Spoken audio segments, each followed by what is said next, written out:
Classical music, Western Sydney Philharmonic Orchestra. How marvellous. What a great addition to our city. Max, you want to come back up for a second if you get a moment? Hi, for those of you who don't know me, I'm Christopher Brown, or if you can't see me hiding behind my mask, I'm not crook, but I'm intending to go overseas in about 10 days' time, and I'm staying away from all of you. I got a PCR test to get through, and I got a 5-year-old petri dish at home in kindergarten, so I'm just trying to get through. That was fantastic. To you and the team, congratulations. I heard about this thing, and my mate Kim Williams, who you might know from his time at News Corp, Fox Studios, Music Aviva, whatever. What I didn't know, also a Marston High boy from Ermington, little Ermo, in the greater Parramatta area, like Dundas. We're always just a little under Parramatta's wing, who's been the original patron of Westville. And we're going to try and do our best to find more patrons of Westville because we want more Westville everywhere. To wit, my friend, on behalf of all these guys, there's a bit of coin to kick you along. I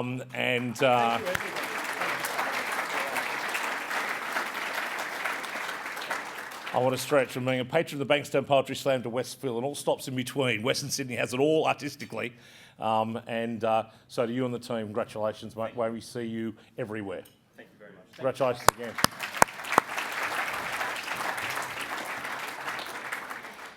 Yeah, it's amazing, and g'day everybody. Thank you for joining us here for an extended boardroom dinner here at the Novotel. Lots of entertainment tonight. For the rugby league followers amongst you, you'll get the joke. Payne Huss and Albert Kelly get a little stink outside later on to complete the entertainment at the Novotel. But as you saw the TV this week, and we're going to do it when I'm said a few words. I'm going to get some other people up, the creative talent of Western Sydney, up to talk to as well. Before we later pay tribute to our local heroes.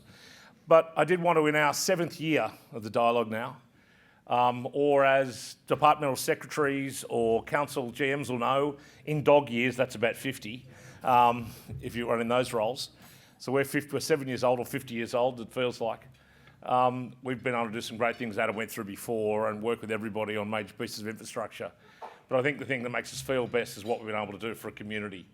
And as part of our launch this time last year, when we honoured the great Tim Reardon for his service to the community as well, we also launched our community fund. And I want to pay special tribute tonight to a couple of people, one of which can't be here because he's one of the 32 people we lost to COVID in the last 3 days. Lost to the room, not lost to COVID, sorry. Wow. My 90-year-old father just came through. We didn't lose him. I was pushing him in, but no, we didn't lose him either. But the wonderful Reverend Bill Cruz, who's down with COVID this week, and I don't know the protocols. Can you tell people they've got COVID? I think you can. Are we through that now? Bill's got COVID.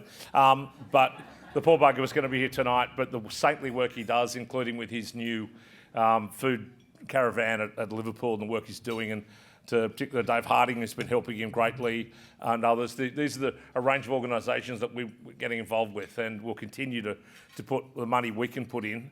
But most importantly, and I think they're going to show me on screen the other groups, I can let you all know that we're supporting. A whole lot of people in our organisation come and say, we're looking for charities to support in the West. We want to put our partners on boards of not-for-profits. Well, have we got a list for you? Because it's effectively these groups that are here. Craig's here from Clontarf, the Bankstown Poetry Slam, as you've seen a lot of times. The African basketballers out of Blacktown with Savannah Pride. Refugee Talent. Public Education Foundation will be issuing our next lot of scholarships at the Ignite Summit. We keep having to give more than we want because you see the list and you just can't say no to all of these amazing young kids in Western Sydney and the work doing in public education. The Community Forum, and I know groups like John Holland tipped a lot of money in during the COVID campaign to try and help computers for NGOs. There's a whole lot of opportunity where if you need a hand, if you want a vetted organisation. I mean, we didn't send Deloitte in to do it, but I'm telling you, they look pretty cool to us. We vetted them in a non-legal use of the term. More importantly, we give them our money. So I'm a tight ass. We give them our money. You can give me your money without fear of contradiction to get involved. Or more importantly, get involved in mentoring. Join the boards. Get your teams involved because that often means more. They want the money, but they also would like your support and engagement. So that's one of the great things we're able to do through this organisation. And Westville is the newest logo. It's just made it on our list. So thank you, Max and the team. Congratulations again. I wanted to have a little chat before I'm going to get some other creative types up here. A little quick dessert and then bestow greatness upon our heroes. I just wanted to say in the room we've done lots of official welcomes, acknowledgements and others, so I won't go back over that. I do need to thank Stuart Ayres. Thank you, sir. More than thank you for forging a way to remind Western Sydney teams they can win a premiership, and thanks for looking after it for 1 year. The Eels are back. 86, 2022, it's ours. But thank you, as Adam said, for you couldn't have had a more dynamic advocate for a region, and culminating in the work I know you did behind with West Invest. Is the great opportunity for social and economic transformation. So everything Adam said, plus, thank you very much, and thank you for a hell of a speech tonight, one of your best. Particularly also to Cameron Klein, one of my patrons, on behalf of our patrons, two St Dominic's boys over there, Ayres and Klein, so second rower, hooker. What was the combo? Pretty much at St Dom's, a pretty viable forward pack. Cameron's way too tall for that. But thank you very much for Cameron, for you, on behalf of two patrons we lost to COVID the last couple, again, lost. Aren't here. There's no vacancy on the board, don't worry. Include the great Mike Murdoch and Kerry Schott, but who, of course, for other reasons couldn't come. But I appreciate the support we've had from the patrons since we started in that room at ANZ Stadium across the road. It's been tremendous. And to all of our sponsors, to Endeavour, to Accor, as I said, for helping us both pay for dinner so we can let you guys come and, you're an expensive lot to feed, but though apparently we didn't go flash with the wine. My apologies. We'll go better next time. I just discovered. I'm not drinking at the moment, so it didn't matter much to me, but apparently we could have done better. Look, it is tough hosting, I'm not sure on the Sermon on the Mount whether someone said, blessed be the host during COVID, but they should. Because literally, well, you are a stunning collection of human beings tonight. There was another 30 stunning of you that we lost in the last couple of days, so it is a real thing, and hopefully we are at the back end of the pandemic, but it's starting to hit. It went through frontline workers originally, then it went through our children who kept partying like it was 1999, and now it's going through their parents. Hopefully it's then through and we can move forward. But it's tough. But it's also for us an election year. So I wanted to take Stuart's challenge. He spoke about when the first responders are gone, meaning government, who steps up. And it's up to us collectively to step up. It's up to groups like ours who live at the intersection of government and community and business to try and facilitate a way to be a bit of infrastructure, an enabler to get your views through to government, through to media, through to investors, to ensure we can do our bit. Because implicit in Stuart's challenge is a challenge I've been talking since Tim and I spoke, he was at DPC. How do we, after a pandemic, wean a government off doing everything? How do we get private sector back to the table? Not only with probity orders when you're actually putting submission down, but in the battle for ideas. What we saw in East London was a remarkable combination of public, private sector and third sector, academia, not-for-profits, all engaged in the thinking about city shaping. And let's not forget, we are talking about city shaping in Greater Western Sydney at global scale. There's nowhere in the world with the ambition of what we're doing, except maybe China, but slightly different circumstance. But in a modern Western democracy, this is a truly remarkable achievement. We tried it once in Australia called Canberra. We're going to do it better in Western Sydney than we did it in Canberra, and do it a lot quicker. It is important too to think then, how do we do that? How do we as a collective organisation use a remarkable date coming up, not only mid-May, when we're about to face a federal election, and Western Sydney is important, but March 25, 2023 is a date firmly in my mind, in Stuart Ayres' mind and others, the next state election. And we've got a year ahead of us working with you to try and make sure your views are known to government, but also don't just go to government with a problem, go with a solution, and the solution being the role for private sector to help deliver the social and economic infrastructure we need to drive a region. So we're polite people that dialogue. We like to say thank you, and thank you for from federal and state governments and local governments, the airports, the metro lines, the light rail lines, the hospitals, the stadia, the museums, the theatres, simply a massive increase, I said, at scale of infrastructure of which we've never seen Australian standard before, right across the system. And we do say thank you quite openly for that, and I think we all lose context sometimes of just how amazing it is. Those who've watched and been involved in the infrastructure space for years, we are doing decadal in 2 years. We are doing that level of investment. Whether you're somebody in the room who's working for contractors, trying to find staff, if you're somebody working the other side of the deal who's trying to regulate, if you're working at a council trying to keep up with planning applications, if you're working in TAFE or universities or schools trying to train staff to go with it, if you're a financier trying to flood all your capital into major projects, it's a frenetic time, and I think we do credit to us all to stop, think, take breath, and remember. But don't take too long, because there's plenty more to do. It is right that we celebrate the high-rise citadels of the Parramatta CBD, likes of which you could never imagine growing up as a kid in Parramatta that you'd see something like Parramatta Square, the Barangaroo of the West, or Barangaroo, the Parramatta Square of the East, prefer it. And we should celebrate everything that's got the private and public sector, council and others have got into that. But you can't celebrate that without thinking about what do we do about the medium density rise towers of our public housing estates in Ayres and in Riverwood and in Mount Druitt and Green Valley. We have to continue to think about both and how we do it. It's entirely appropriate to cheer the looming metro lines that are coming. There's wonderful new forms of transport that's going to reshape the way a place like Olympic Park, 10 minutes either way to the 15 either way to the Sydney CBD and the Parramatta CBD. Well, this could be a high-rise community. But at the same time, we've got to wonder, what about our roundabout? The world's worst roundabout, Olympic Park. What about the M4 ramp that we wanted and were promised we still need? And how can we address the other road challenges that afflict things like Mamre Road and Elizabeth Drive and this range of incredible infrastructure that we need to take the next step? What can we all do about it? What about the fast rail report that the then Premier got 2.5 years ago? We're still waiting to see.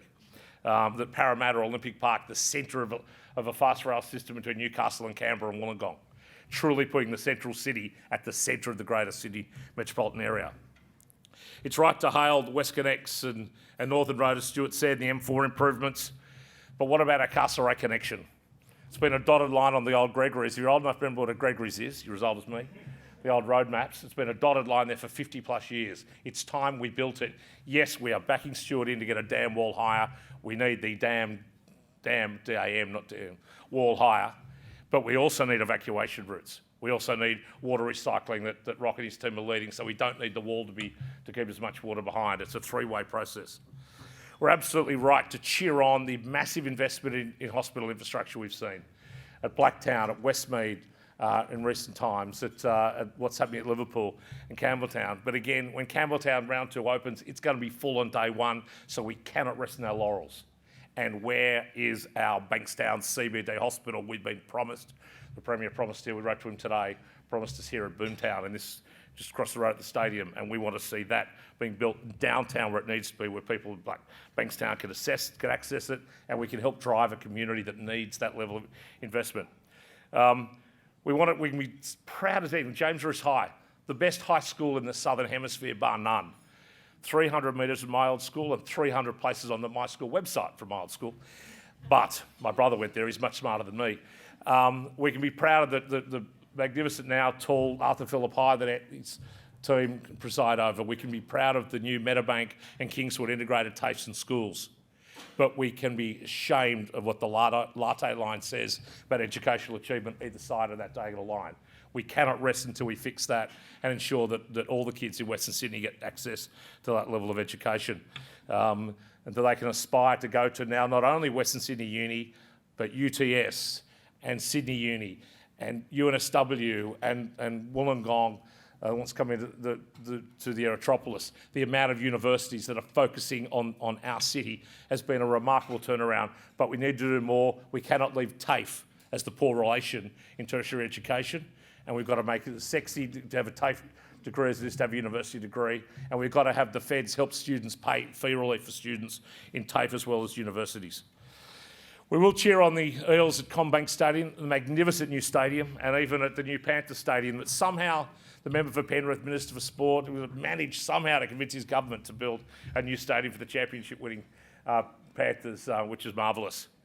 But I've been promised 3 times by Cabinet I get an upgraded ANZ Stadium, and we need that. Maybe when the Metro starts, but we need that. We can't walk away. And Ned Manoon made me promise I'd ask for a stadium in Liverpool while you're here, Stuart, so we're done. He's pretty keen. And lastly, we fought in the trenches. We bled for the powerhouse. Ray Hadley abused me regularly on radio, and that's wonderful to have. But we need the Riverside Theatre done up. We need Blacktown to boast the world's best Indigenous art gallery. We need a bigger investment in arts, and we need SBS leaving monocultural arts Harmon and getting its butt over to Bankstown, where it should be, to help us tell our stories about Western Sydney and bring smart creative industry jobs to the west and not keep them only in the city. Look, these sorts of things are really important. And just last in governance, even with, and I recognise Sarah Hill here today, the great work the government's done in giving us a city deal for the Western Parkland City. It's amazing. To have a planning partnership with councils, to have WAPCA, Aerotropolis Authority becomes WAPCA, its own entity. And I'm not saying we've forgotten the middle city, but we want a city deal for the Central River City. You can't call it the Central River City if you're ashamed of the rivers in the Central River City. We have to back Sydney Water in to make those rivers swimmable. And while we're at it, get some beaches out at Penrith Lakes too, so the punters in what was the hottest city in the world a couple of years ago can get a bit of beach relief. So in saying absolutely how grateful we are for everything that's happened, and we don't lose track of that. We take pride in some of it, and we don't forget the achievement that's happened. There is still so much more to do, so much remarkably more to do, and with your help, we're going to do that. We have Dominic Perrottet and Chris Minns, who are going to head-to-head at that election next March. Both have come out and said the pathway to victory for both of them is Western Sydney. Scott Morrison and Albo will come begging for your money and your votes in the next 6 weeks, as they see Western Sydney as fundamental, with up to 6 or 8 seats, marginal seats up for grabs in Western Sydney. Don't give them their seat cheaply. Let me be the ugly lobbyist on your behalf. We cannot just continue for Western Sydney the 180-something years of compliance, 5 or 10 years of standing up for ourselves. We've got to keep going. It's been a remarkable result so far, and with your help, we all keep doing it. And lastly, I want to thank Stuart and the state government for the West Invest Fund. As Adam said, we've got a briefing tomorrow morning with DPC to go through and just take Stuart's challenge. We've worked really hard for the government to accept that the private sector can play a role in that. You need to partner up with councils or with WAPCA or with the Parkland Authority or some public entity, but there is a role for private sector to back in and be part of those bids. Maybe it's a shopping centre who wants to be part of a fund to improve the town square they operate. Maybe it's an Endeavour Energy on community batteries. Maybe it's a whole range of private sector. Be challenged. Think about this. There's, of the $5 billion, there's about $2 billion of contestable money the government wants for a better amenity. Because in Western Sydney, amenity is productivity. Amenity is not just a nice cherry on top and a nice cup of coffee. It's safe streets, it's local high streets, it's keeping our talented kids in Western Sydney to work and thrive and attract new businesses into Western Sydney. So I don't underestimate, someone dismissed as just an amenity fund. It's exactly what we need, amenity that will drive long-term social and economic transformation. COVID didn't cause the underlying problems since the less fortunate parts of Western Sydney. It damn well highlighted them though, because of other problems. This is our chance to reset. We have to build back better after COVID, to go through all the grief that happened, all the lockdowns and the challenges we faced. It's imperative on all of us to build back better. The government has set a platform to do that. It's put $5 billion on the table to help make that happen. If we don't step up and partner with them, we won't take up Stuart's challenge of what's next after the first responders are gone. And we for one won't let that happen. So thank you very much for another year of your support.